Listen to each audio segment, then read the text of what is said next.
Assalamualaikum warahmatullahi wabarakatuh. Halo teman-teman semuanya. Nah, di sini aku ingin sedikit sharing kepada teman-teman terkait dengan PowerPoint Seminar Pendidikan Profesi Guru Prajabatan. Nah, ini aku berikan sesuai dengan pengalamanku kemarin terkait seminar pendidikan profesi guru. Yang pertama, tentunya di lembaran pertama teman-teman bisa menyematkan atau membuat foto teman-teman, dan saya sarankan fotonya itu formal ya teman-teman, walaupun mungkin bukan seperti saya background merah dan lain, yang penting intinya foto teman-teman itu formal. Soalnya itu di bawahnya itu teman-teman bisa membuat dosen pembimbing seminar, dan ini adalah nama teman-teman, dan mungkin bisa disematkan juga logo LPTK juga dan logo PPG Prajabatan, itu biar menambah kesan tertarik gitu atau kesan bagus di PPT kita kayak gitu. Selanjutnya itu teman-teman di sini membuat identifikasi diri. Nah, tentunya teman-teman sebelumnya sudah membuatkan ya identifikasi diri, yaitu di mana kita buat identifikasi diri ini juga sebagai bahan untuk kita upload di LMS. Nah, jadi di PPT ini tinggal kita kopas aja di identifikasi diri yang sudah pernah kita buat sebelumnya. Nah, identifikasi diri ini itu memuat visi sebagai guru, soalnya itu visi pribadi untuk pendidikan dan langkah untuk mencapai visi tersebut. Tentunya semua ini sudah kita tulis di lembar identifikasi diri sebelumnya. Itu kan sebelumnya sangat rinci ya, kita tulis visi kita sebagai guru, visi pribadi pendidikan dan langkah untuk mencapai visi tersebut. Itu kan secara rinci kita jabarkan di lembar sebelumnya, atau di kita bilang di Word sebelumnya yang akan kita upload juga. Namun di PPT ini kita ringkas, yang namanya juga PPT kan, jadi harus lebih ringkas gitu. Dan juga saran saya untuk identifikasi diri ini, itu boleh juga teman-teman menyematkan gambar.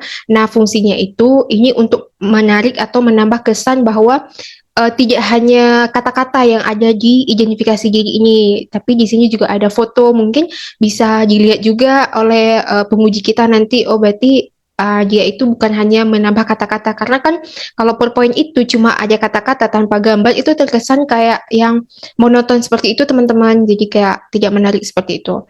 Nah, selanjutnya itu refleksi pengalaman belajar. Nah, refleksi pengalaman belajar ini juga sudah kita buat untuk kita upload juga kan ya di LMS.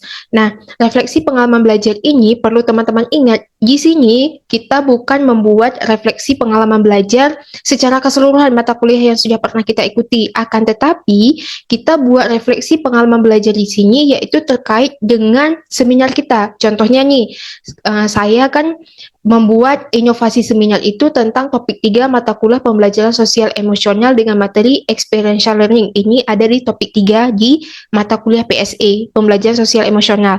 Nah, kalau misalkan nih teman-teman buat seminar PPG-nya itu, teman-teman milihnya mata kuliah, contoh mata kuliah misalnya filosofi pendidikan Indonesia, topik 1, judul topik 1 misal apa, seperti itu kan.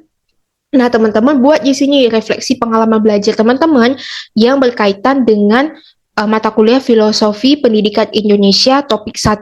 Jadi intinya refleksi pengalaman belajar di sini itu adalah refleksi pengalaman belajar mata kuliah yang teman-teman pilih untuk teman-teman buat inovasi seminar. Nah, di mata kuliah itu ada beberapa topik kan. Nah, teman-teman di mata kuliah itu teman-teman pilih topik yang mana. Misalkan teman-teman pilih seperti saya bilang tadi, teman-teman pilih mata kuliah FPI, topik 1.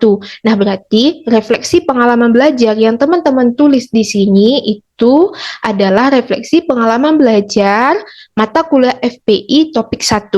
Nah, itu perlu diingat ya teman-teman, karena kemarin itu banyak, bukan banyak sih, ada beberapa rekan saya yang dia itu salah menuliskannya. Cuman alhamdulillahnya tidak sampai ke seminar gitu, karena kan dibimbing juga sama dosennya gitu.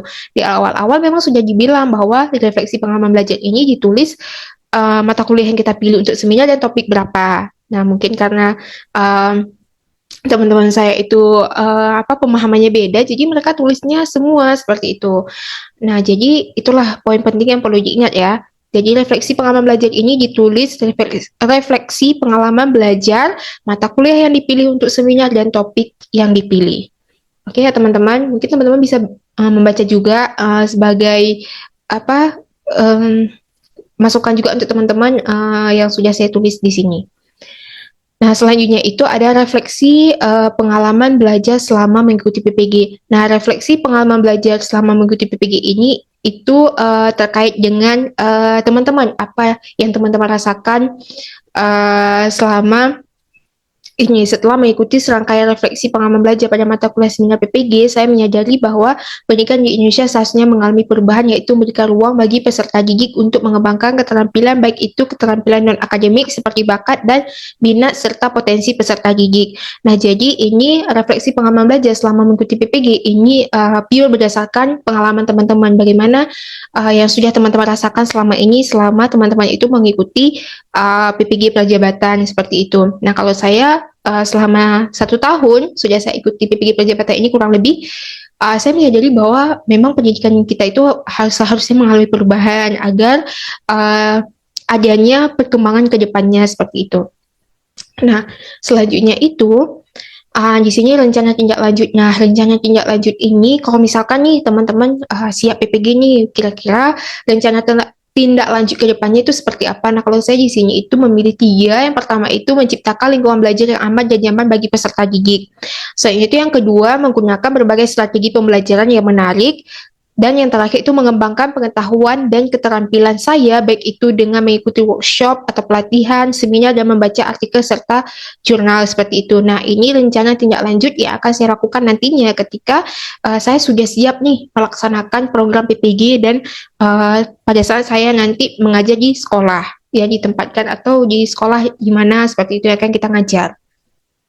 Nah, selanjutnya itu masuk ke desain inovasi pembelajaran. Nah, desain inovasi pembelajaran ini itu terkait dengan mata kuliah yang teman-teman pilih dan juga topik yang teman-teman pilih untuk teman-teman jadikan desain inovasi pembelajaran. Nah, kalau misalkan saya di sini itu desain inovasi pembelajaran saya menggunakan modul pembelajaran IPA berbasis experiential learning pada materi listrik dinamis. Nah, jadi kenapa saya buat modul? Karena seperti ini teman-teman, karena saya itu milih mata kuliah pembelajaran sosial emosional topik 3 yang berjudul experiential learning. Nah, makanya kenapa di sini berbasis experiential learning. Pada materi listrik dinamis ini saya pilih seperti itu. Saya mau buat di materi apa seperti itu.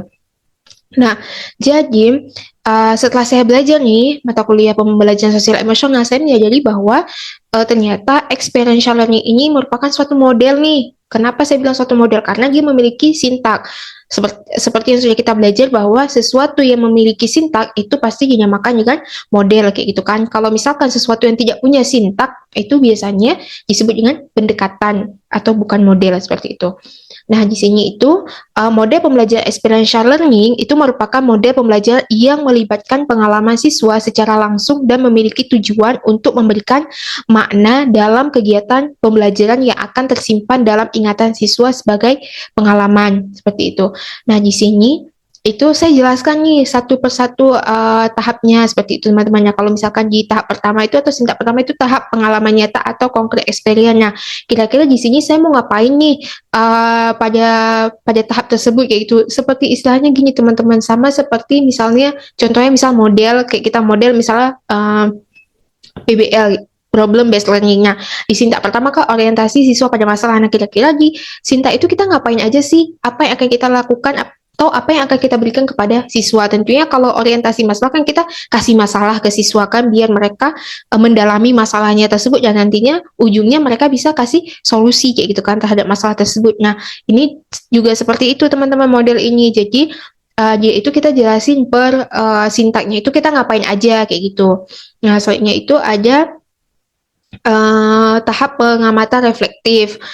Nah, selanjutnya itu yang ketiga tahap konseptualisasi dan yang terakhir itu ada tahap percobaan aktif. Nah, di sini itu saya jelaskan seperti bisa teman-teman baca juga. Di sini itu saya menjelaskan saya itu ngapain aja selama di sintak-sintak ini kayak gitu. Nah, selanjutnya itu artefak desain inovasi pembelajaran. Nah, Untuk artefak desain inovasi pembelajaran ini, kita itu ada dua teman-teman. Yang pertama itu kita buat penyusunan desain pembelajaran. Nah, penyusunan desain pembelajaran ini itu RPP teman-teman. Nah, mungkin akan saya tunjukkan ya.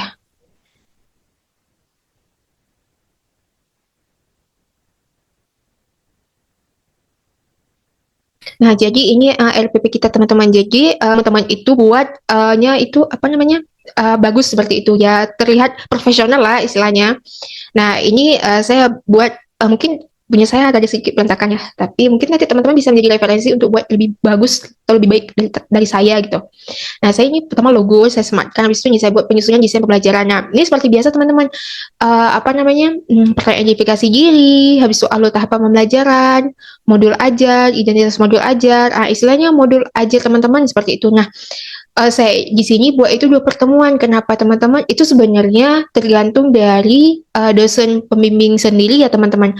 Karena ada juga rekan saya, mereka itu yang dosen pembimbingnya beda dengan saya, mereka itu buatnya satu pertemuan. Jadi tergantung dari tergantung dari yang dibilang oleh dosen pembimbing teman-teman gitu. Disuruh buat berapa pertemuan untuk RPP-nya. Nah, kalau saya itu dosen saya itu disuruhnya buat dua pertemuan karena kata beliau biar kita lihat lebih jelas gitu inovasinya gitu kalau di dua pertemuan. Mungkin kalau di satu pertemuan mungkin nanti kurang menonjol atau kurang terlihat gitu inovasinya. Mungkin dengan dua pertemuan itu lebih menonjol atau lebih terlihat gitu hasilnya kayak gitu teman-teman. Nah, di sini seperti biasa teman-teman RPP, seperti RPP pada umumnya teman-teman. Nah, di sini saya yang menariknya ya, saya itu buat ini karena saya kan milih KSE nih, walaupun di topik 3 itu kan kita nggak ada ya pengelolaan diri ini. Kalau nggak salah saya itu di topik satu, kalau nggak topik satu, topik dua lah tentang kompetensi sosial emosional ini. Nah, kenapa saya buat? Karena kan tadi saya milihnya itu pembelajaran sosial emosional kan. Jadi biar ada sedikit gitu gambaran gimana sih sebenarnya saya itu menerapkan PSE dengan model experiential learning ini kayak gitu. Nah, ini aja saya buat juga kayak si pengelolaan diri, keterampilan sosial, pengambilan keputusan yang bertanggung jawab. Nah, keterampilan sosial juga di sini. Nah, selanjutnya itu refleksi pertemuan kedua. Dan sampai seterusnya gitu teman-teman. Nah, mungkin teman-teman nanti mungkin kalau memang teman-teman perlu rancangan penyusunan ini, RPP saya ini mungkin akan saya bahas di video selanjutnya. Kalau memang teman-teman perlu, nanti bisa teman-teman komen di bawah, Kak, perlu Kak dibahas, akan saya bahas gitu. Tapi kalau misalkan teman-teman nggak perlu, nggak apa-apa juga. Tidak akan saya bahas juga gitu. Mungkin teman-teman sudah punya pengalaman sebelumnya gitu ya. Oke, baik. Satu lagi ya. Oke, nah ini modul inovasi pembelajaran. Nah, di sini saya itu membuat inovasinya itu modul elektronik berbasis model pembelajaran experiential learning. Nah, kenapa saya memilih modul elektronik? Karena yang pertama saya berpikir gini teman-teman, karena kan kita sekarang sudah di masa teknologi, zaman teknologi lah yang semuanya itu bisa diakses, serba bisa diakses dengan gadget atau dengan benda atau yang bisa kita genggam kayak gitu kan. Nah, saya mikirnya kalau sekarang kita kan di zaman teknologi nih, ya apa salahnya gitu kan saya buat inovasinya itu sedikit berbeda gitu. Jangan hanya berbasis buku selalu gitu. Coba berbasis elektronik kayak gitu. Ya, ini untuk inovasi ini bebas ya teman-teman, tergantung teman-teman. Jadi tidak melulu karena saya bilang teknologi harus teknologi, nggak juga, tergantung teman-teman. Teman-teman itu nyaman inovasinya seperti apa, seperti itu.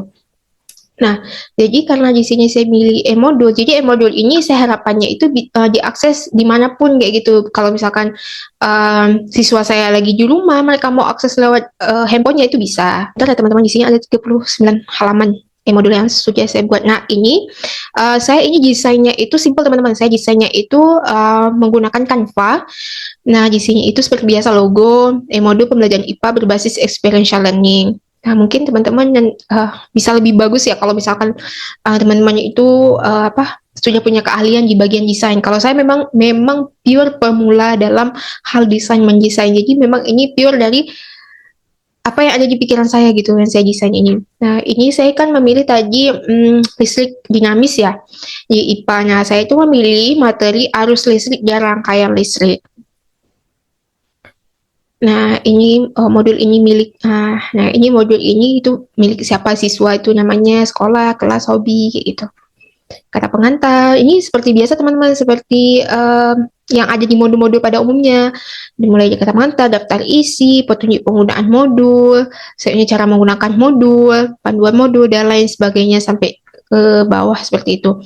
Nah, nanti kalau misalkan perlu dibahas lebih lanjut, juga saya akan bahas ini lebih lanjut teman-teman. Teman-teman komen aja di video-video saya, akan saya bahas juga tentunya lebih rinci dan lengkap gitu. Cuma akan sedikit saya bahas ya. Untuk pengalaman nyata ini kan ini ini sintak yang pertama itu kan pengalaman nyata atau konkret experience. Nah, kira-kira di sini itu kita ngapain aja gitu. Ini saya jelaskan gitu. Nanti peserta didik ngapain aja di sintak yang pertama ini. Selanjutnya itu ada sintak yang kedua ini pengamatan reflektif. Nah, di sini siswa saya ngapain aja di sini? Di sini itu pengalaman reflektif ini itu mereka itu sudah melakukan yang namanya kegiatan di luar ruangan gitu. Karena kan ini pembelajaran sosial emosional eksperiensial ini itu kan pembelajaran sesuai dengan pengalaman peserta didik. Jadi mereka itu belajar di luar. Jadi di sini saya menyuruh siswa itu melihat di mana aja sih di sekolah kita adanya arus listrik, dan kira-kira kalau misalkan ada itu termasuk rangkaian terbuka atau rangkaian tertutup. Nah, sebelum itu saya juga memang sudah membekali nih siswa saya dengan apa itu rangkaian terbuka dan juga tertutup seperti itu teman-teman. Nah, untuk konseptualisasi atau abstrak conceptualization, nah di sini itu peserta didik saya ini 2 kali ya saya ketik ya. Oke, nah di sini itu peserta didik saya itu mereka membuat yang namanya lembar kegiatan peserta didik atau rangkaian tertutup dan terbuka. Ini dari tujuan, alat dan bahan, cara kerja pembuatan rangkaian. Nah, ini istilahnya percobaan lah teman-teman untuk peserta didik saya gitu. Nah, selanjutnya itu ada contoh soal, uraian materi, dan baru dilanjutkan ke untuk pembelajaran kedua seperti itu. Nah, mungkin hanya itu teman-teman yang bisa saya sharing terkait dengan PowerPoint seminar pendidikan profesi prajabatan saya sesuai pengalaman saya. Semoga ini bisa menjadi referensi bagi teman-teman semuanya dan semangat bagi teman-teman yang akan menjalankan seminar profesi pendidikan profesi guru prajabatan nantinya. Dan juga tentunya nanti saya ingin sharing juga sebenarnya ke teman-teman terkait pertanyaan-pertanyaan apa aja sih yang ditanyakan oleh dosen penguji dan bagaimana teman-teman menjawabnya. Nah, itu semua berdasarkan pengalaman saya. Oke, baik teman-teman, mungkin hanya sekian. Saya akhiri video kali ini. Wassalamualaikum warahmatullahi wabarakatuh.